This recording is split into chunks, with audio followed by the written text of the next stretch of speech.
નમસ્કાર મિત્રો, જીઆઈપીએલ clinical establishment પોર્ટલમાં આપનું સ્વાગત છે.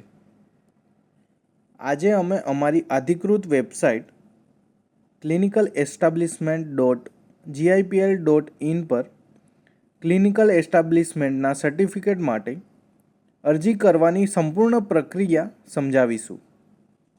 આ ટ્યુટોરિયલ પ્રોવિઝનલ અને પરમનન્ટ સર્ટિફિકેટ બંને માટે માર્ગદર્શન આપે છે.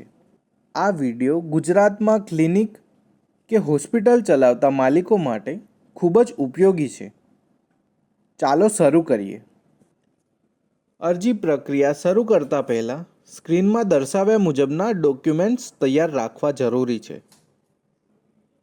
સક્ષમ અધિકારી દ્વારા જારી કરાયેલ fire safety NOC certificate, GPCB દ્વારા અપાયેલ biomedical waste management certificate, clinic કે હોસ્પિટલના ફોટોગ્રાફ્સ, ડોક્ટર્સ અને સ્ટાફની વિગતો, માલિક, પાર્ટનર કે પછી ઇન્ચાર્જ વ્યક્તિની માહિતી.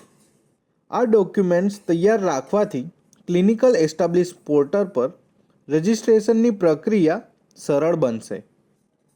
સૌપ્રથમ ક્લિનિકલ એસ્ટાબ્લિશમેન્ટ.gipl.in ખોલવાની રહેશે. આપની સામે આ મુજબનું પેજ આવશે, જેમાં રજિસ્ટર હિયર બટન પર ક્લિક કરો. રજિસ્ટ્રેશન ફોર્મમાં ઈમેલ આઈડી, પાસવર્ડ આપેલ નોટ મુજબ ભરવાનો રહેશે.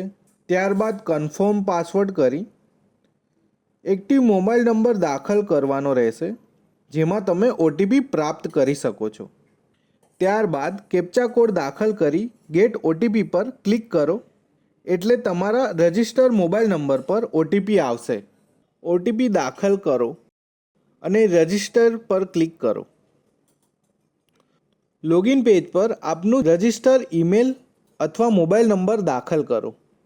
ત્યારબાદ પાસવર્ડ અને કેપ્ચા કોડ દાખલ કરી લોગિન બટન પર ક્લિક કરો. લોગિન કર્યા બાદ આપ ક્લિનિકલ એસ્ટાબ્લિશ પોર્ટલના ડેશબોર્ડ પર પહોંચશો. આ ડેશબોર્ડ દ્વારા આપ તમામ એપ્લિકેશન મેનેજ કરી શકો છો. ડેશબોર્ડ પરથી પ્રોવિઝનલ સર્ટિફિકેટ માટે અરજી કરવા એડ પ્રોવિઝનલ એપ્લિકેશન પર ક્લિક કરશો એટલે પ્રોવિઝનલ સર્ટિફિકેટ માટેની પ્રક્રિયા શરૂ કરી શકો છો. જેમાં સૌ પ્રથમ તમારે એસ્ટાબ્લિશમેન્ટ ટાઈપ સિલેક્ટ કરવાનો રહેશે. અહીં તમને મલ્ટી સિલેક્શન એપ્લિકેશન ફોર્મ દેખાશે, જેમાં clinical setup details, ownership details, establishment address, contact information વગેરે જેવા સેક્શન જોવા મળશે. જેમાં ક્રમ અનુસાર ફોર્મમાં માંગ્યા મુજબની વિગત ભરવાની રહેશે. ક્લિનિકલ એસ્ટાબ્લિશમેન્ટ માટે જરૂરી તમામ વિગતો જેવી કે establishment name, ownership name, establishment type, system of medicine, total number of beds, total areas in square metres અને constructed area in square metres દર્શાવવાની રહેશે. અહીં એક બાબતની ખાસ નોંધ લેશો કે અરજી સબમિટ કર્યા પછી એસ્ટાબ્લિશમેન્ટ ટાઈપ અને ટોટલ નંબર ઓફ બેડ્સની સંખ્યામાં કોઈ જ ફેરફાર કરી શકાશે નહીં. આ સેક્શનમાં ઓનરશિપ સેક્ટર ટાઈપ અને ઓનરશિપ ઓફ સર્વિસીસની વિગતો ભરવાની રહેશે. અહીં ખાસ નોંધ લેશો કે અરજી સબમિટ કર્યા પછી ઓનરશિપ ઓફ સર્વિસીસ બદલી શકાતી નથી. હવે આપણે આગળ વધીશું એસ્ટાબ્લિશમેન્ટ એડ્રેસ અને કોન્ટેક્ટ ડિટેલ્સના ફોર્મ તરફ, જેમાં પસંદ કરેલ એસ્ટાબ્લિશમેન્ટ ટાઈપ કયા રાજ્ય, જિલ્લા, તાલુકા અને ગામમાં બનાવવામાં આવેલ છે તે અંગેની માહિતીની સાથે સાથે address, pincode, email, website, mobile number, telephone number અને યર ઓફ સ્ટાર્ટિંગ માહિતી પણ ભરવાની રહેશે. ત્યારબાદ સેવ અને નેક્સ્ટ બટન પર ક્લિક કરવાથી આગળની માહિતી ભરવા માટેનું ફોર્મ આપને જોવા મળશે. ઓનરશિપ ડિટેલ્સ ભરવા માટે સ્ક્રીનમાં દર્શાવેલ એડ ઓનરશિપ ડિટેલ્સ પર ક્લિક કરવાનું રહેશે. ત્યારબાદ તમારે ફોર્મમાં દર્શાવ્યા મુજબની તમામ વિગતો ચોકસાઈપૂર્વક ભરી એડ ઓનરશિપ ડિટેલ્સ બટન પર ક્લિક કરવાથી વિગતો એડ થઈ જશે અને તે જ વિગતો ઓનરશિપ ડિટેલ્સની સ્ક્રીન પર પણ જોવા મળશે. અને એક કરતાં વધારે ઓનરની ડિટેલ્સ ભરવા માટે સ્ક્રીન ઉપર આપેલ એડ ઓનરશિપ ડિટેલ્સ પર ક્લિક કરી એડ કરી શકશો. જો ઓનરશિપની વિગતમાં કોઈપણ પ્રકારનો ફેરફાર કરવા માટે અહીં આપેલ એડિટ બટન પર ક્લિક કરી જરૂરિયાત મુજબ ફેરફાર કરી વિગતોને સેવ કરવા માટે એડ ઓનરશિપ ડિટેલ્સ પર ક્લિક કરવાનું રહેશે, જેથી આપની વિગતો અપડેટ થઈ જશે. ઓનરશિપની વિગતો રદ કરવા માટે અહીં આપેલ ડિલીટ બટન પર ક્લિક કરવાનું રહેશે.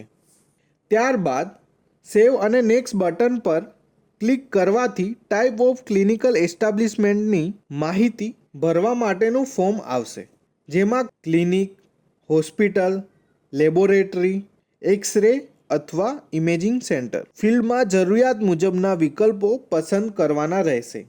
આ વિભાગમાં તમે એકથી વધારે વિકલ્પ પસંદ કરી શકો છો. ત્યારબાદ સેવ અને નેક્સ્ટ બટન પર ક્લિક કરવાથી સર્વિસીસ ઓફરની માહિતી ભરવા માટેનું ફોર્મ આવશે. એસ્ટાબ્લિશમેન્ટ ડિટેલ્સના સેક્શનમાં તમે સિસ્ટમ ઓફ મેડિસિન ફિલ્ડમાં જે વિકલ્પ સિલેક્ટ કર્યા હશે તે અનુસાર તમને વિગત ભરવા માટે સેક્શન જોવા મળશે. બધી માહિતી દાખલ કર્યા બાદ સેવ અને નેક્સ્ટ બટન પર ક્લિક કરી તમે ક્લિનિકલ ઇક્વિપમેન્ટ સેક્શનમાં આવી જશો. આ વિભાગમાં તમારે હોસ્પિટલમાં ઉપલબ્ધ ઇક્વિપમેન્ટની વિગતો ભરવાની રહેશે. ખાસ એ વાતનું ધ્યાન રાખવું જરૂરી છે કે સર્વિસીસ ઓફર્ડમાં આપના દ્વારા દરેક ફિલ્ડમાં પસંદ કરવામાં આવેલ વિકલ્પોને આધારે જ ઇક્વિપમેન્ટનું લિસ્ટ જોવા મળશે, જેમાં માંગ્યા મુજબની માહિતી પૂરી પાડવાની રહેશે.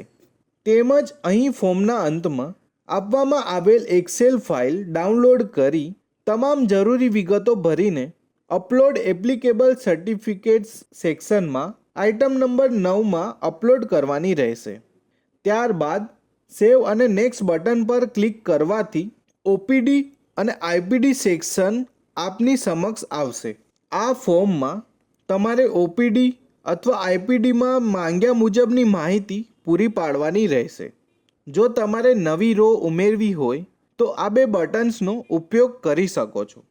અહીંયા એક બાબતની ખાસ નોંધ લેશો કે આઈપીડીના number of beds total number of બેડ્સની સંખ્યા કે જે એસ્ટાબ્લિશમેન્ટ ડિટેલ્સના ફોર્મમાં ભરવામાં આવેલ છે તેના જેટલા જ હોવા જોઈએ.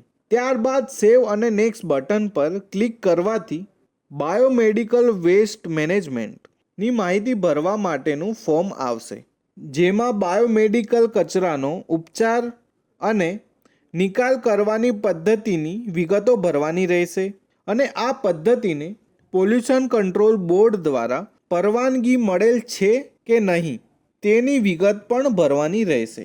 ત્યારબાદ સેવ અને નેક્સ્ટ બટન પર ક્લિક કરી તમે ડૉક્ટર ડિટેલ્સની માહિતી ભરવાનું સેક્શન આવશે.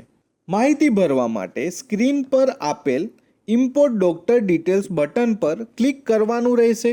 સ્ક્રીન પર તમને ફોર્મેટ બટન દેખાશે. તેના પર ક્લિક કરવાથી એક્સેલ ફાઇલ ડાઉનલોડ થઈ જશે.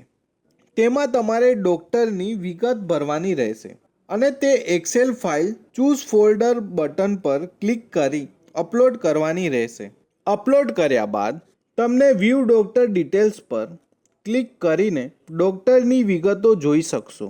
ડૉક્ટરની ડિટેલ્સમાં ફેરફાર કરવો હોય અથવા રિમૂવ કરવું હોય તો તેના માટે ડૉક્ટર્સની વિગત સાથે સાથે એડિટ અને ડિલીટના વિકલ્પો ઉપલબ્ધ છે, જેનો ઉપયોગ કરીને તમે માહિતીમાં જરૂરી ફેરફાર કરી શકો છો. સેવ અને નેક્સ્ટ કર્યા બાદ હવે આપણે જોઈશું સ્ટાફ ડિટેલ્સનું ફોર્મ. આ વિભાગમાં તમને જે રીતે ડૉક્ટર્સની ડિટેલ્સ ભરી હતી તેવી જ રીતે પદ્ધતિસર સ્ટાફ ડિટેલ્સનું ફોર્મ ભરવાનું રહેશે. ત્યારબાદ તમને અધર સ્ટાફની વિગતો ભરવા માટેનું ફોર્મ આવશે.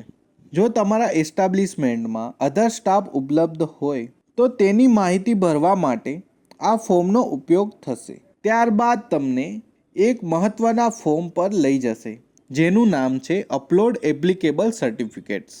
આ ફોર્મમાં તમારે જરૂરી એવા દસ્તાવેજોની ફાઇલ અપલોડ કરવાની રહેશે, જેમ કે અહીંયા ફરજિયાત એવા સક્ષમ અધિકારી દ્વારા જારી કરાયેલ ફાયર સર્ટિફિકેટ માટે એનઓસી અથવા પ્રમાણપત્ર અને જીપીસીબી દ્વારા જારી કરાયેલ બાયોમેડિકલ વેસ્ટ મેનેજમેન્ટ પ્રમાણપત્ર અને આ સિવાય તમામ એસ્ટાબ્લિશમેન્ટને લાગુ પડતા હોય તે તમામ દસ્તાવેજ અપલોડ કરવાના રહેશે. તમને યાદ હોય તો આપણે આગળ ઇક્વિપમેન્ટ ડિટેલ્સના સેક્શનમાં લિસ્ટ ઓફ ઇક્વિપમેન્ટની એક્સેલ ફાઇલ ડાઉનલોડ કરીને તેમાં જરૂરી વિગતો ભરી તૈયાર કરેલ હતી. તે જ એક્સેલ ફાઇલને અહીં ક્રમાંક નંબર 9માં અપલોડ કરવાની રહેશે. જરૂરી ડોક્યુમેન્ટ્સ અપલોડ કર્યા બાદ પ્રિવ્યૂ એપ્લિકેશન બટન પર ક્લિક કરી તમે ભરેલ એપ્લિકેશનને રિવ્યૂ કરી શકો છો અને બધી ડિટેલ્સ સાચી ભરેલ છે કે નહીં તે ચકાસીને આપેલ ટર્મ્સ એન્ડ કન્ડિશન એક્સેપ્ટ કરવા માટે ચેકબોક્સ પર ટિક કરી ફાઇનલ સબમિટ બટન પર ક્લિક કરવું, જેથી તમને કન્ફર્મેશન પોપઅપ આવશે. કન્ફર્મેશન આપવા માટે ઓકે પર ક્લિક કરો. ત્યારબાદ તમને ક્લિનિકલ એસ્ટાબ્લિશમેન્ટ ફીઝનું પેમેન્ટ માટેનું પેજ ઓપન થશે. પેમેન્ટ કરવા માટે મેક પેમેન્ટ બટન પર ક્લિક કરી પેમેન્ટ માટે અનુકૂળ ઓપ્શન સિલેક્ટ કરી પેમેન્ટ કમ્પ્લીટ કરવાનું રહેશે, જેથી પેમેન્ટ કર્યા બાદ તમને પેમેન્ટ સક્સેસફુલ થઈ ગયેલ છે તેનું પોપઅપ આવશે અને આપની અરજી સફળતાપૂર્વક સબમિટ થઈ જશે. તમારી એપ્લિકેશનનું સ્ટેટસ જોવા માટે તમે ડેશબોર્ડનો ઉપયોગ કરી શકો છો. આપે હવે ક્લિનિકલ એસ્ટાબ્લિશમેન્ટના જરૂરિયાત મુજબના સર્ટિફિકેટ માટે સફળતાપૂર્વક અરજી કરી દીધેલ છે. તકનીકી સહાય માટે કૃપા કરીને GIPLના હેલ્પ ડેસ્કનો સંપર્ક કરો અથવા અમારી વેબસાઇટ પર FAQ સેક્શન ચેક કરો. અમે આશા રાખીએ છીએ કે આ ટ્યુટોરિયલ આપને મદદરૂપ થશે. GIPL તરફથી આવા ઉપયોગી સોફ્ટવેરની જાણકારી માટે અમારી YouTube ચેનલ ગુજ ઇન્ફો પેટ્રો લિમિટેડ GIPLને સબસ્ક્રાઇબ કરો.